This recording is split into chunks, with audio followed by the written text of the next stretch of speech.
When we started ENT500, we were put into our groups, and I was excited to really get a chance to create a product or service that could eventually be tangible.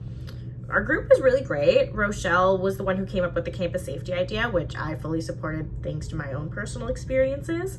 The group seemed enthusiastic about the idea at the time, but we had one group member drop the course a day before customer persona video was due. We had another group member who was non-responsive for majority of the time, and eventually we asked them to leave. And that was uncomfortable, but I think this is the first time I did a peer evaluation and actually had a say in what happened afterwards, and it was for the best, as otherwise it would have been Rochelle and I wasting so much time trying to nag this particular person to complete their work or to respond to us, when that time could have been used to actually better service our app.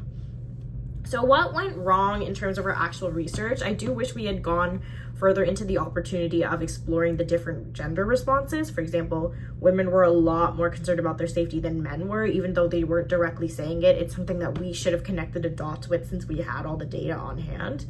And initially our plan was to deal with campus administration, but turns out they were not interested in paying for something else for student safety since they already have security and the TMU Safe app and things like that. So that's what led us to pivot to our freemium model.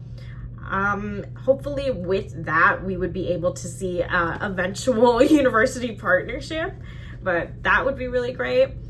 It's just because a lot of students don't think that they should have to pay for their safety on campus, which I completely understand. They do think it's the university's responsibility, but it's a different aspect to get the university to see that side.